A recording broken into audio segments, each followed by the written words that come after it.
ایک بندہ صالح کا خواب، ایک صالح پرہیزگار شخص کا خواب، جو اپنے خواب میں جناب حبیب ابن مظاہر اسدی علیہ السلام کو دیکھتا ہے، اور اس عالم میں دیکھا کہ اس شخص کی ملاقات ہو رہی ہے اور گفت و شنید کا سلسلہ جاری ہے، بات چیت ہو رہی ہے۔ جہاں پر کچھ دوسری گفتگو کا سلسلہ رہا، وہاں پر ایک سوال بھی کیا حضرت حبیب ابن مظاہر سے اس شخص نے کہ اے حبیب، آپ وہ کہ جنہیں خود مولا حسین نے خط لکھ کر کربلا میں بلایا، آپ کے بارے میں مولا حسین نے یہ چاہا کہ آپ کربلا کے اندر خود ان کے لشکر میں شامل ہو جائیں۔ دیکھیے، ایک یہ بات ہوتی ہے کہ مولا مجھے، ایک یہ بات ہوتی ہے کہ میں مولا کو چاہوں، ایک یہ مرحلہ ہوتا ہے کہ مولا بھی مجھے چاہیں۔ کائنات کے اندر ایسے آپ کو بہت سارے افراد ملیں گے کہ جو کہیں گے کہ میں علی والا ہوں، مگر کمال اس وقت ہے کہ جب علی خود کہے کہ یہ میرا ہے۔ خود مولا حسین علیہ السلام اس اعتبار سے کہ خط لکھ رہے ہیں، اور خط کے اندر وہ اعزاز کہ جو مولا حسین نے جناب حبیب ابن مظاہر کو دیا، وہ اعزاز کوئی کم اعزاز نہیں ہے۔ من الحسین ابن علی الی الرجل الفقیہ، حسین کی جانب سے خط ایک رجل فقیہ،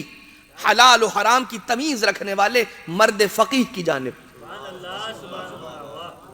یہ خود ایک جملہ اپنے اندر اتنے پیغامات لیے پوشیدہ ہے۔ لیکن جناب حبیب سے سوال کرنے والے نے سوال کیا کہ آپ کو بڑا عظیم مقام ملا، گنج شہداء سارے کے سارے ایک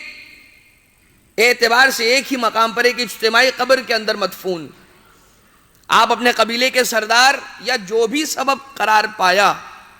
کہ آپ الگ سے مدفون ہوئے، اور مولا حسین علیہ السلام کے قبر مطہر، ذریح مطہر کے قریب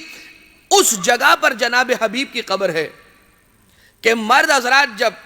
باب القبلہ کو پشت کر کے سامنے نگاہ کرتے ہیں تو ایوان طلا کا وہ پرہیبت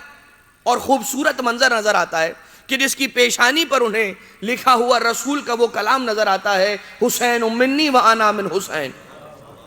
اس دروازے سے جب انسان اندر داخل ہوتا ہے اور ذریح انور پر پہنچنے سے قبل ہی اپنے بائیں جانب اگر دیکھے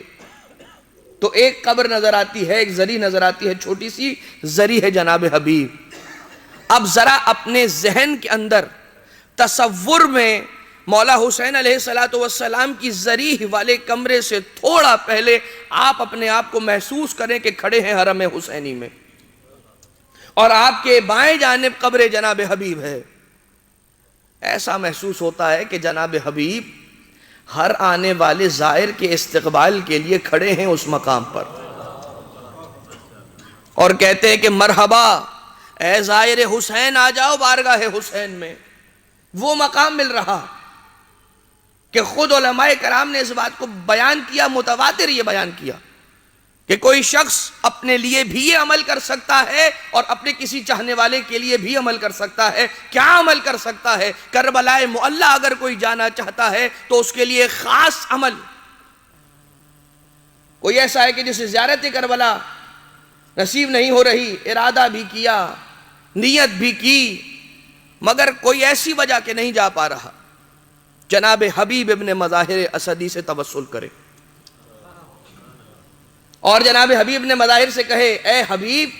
اے حسین کے حبیب، اے حسین کے حبیب، میرا نام بھی اس دفتر میں لکھ لیجئے کہ جس دفتر میں آپ باقی زوار حسین کا نام لکھتے ہیں، اور وہ دفتر ان کے پاس مرتب ہو رہا ہے۔ لیکن جناب حبیب ابن مظاہر کہ جن کا یہ اعلیٰ و والا مقام، ان سے پوچھا گیا کیا آپ کے دل میں بھی کوئی حسرت رہ گئی ہے اے حبیب؟ تو جناب حبیب نے فقط اتنا ہی کہا کہ ہاں، ایک حسرت اب بھی میرے دل میں ہے، میں جب بھی زمین پر عاشقان حسین کو فرش عزائے حسینی بچھا کر دیکھتا ہوں، میرا دل چاہتا ہے، میں حسرت کرتا ہوں کہ ان کے ساتھ فرش عزا پر بیٹھ کر غم حسین مناؤں۔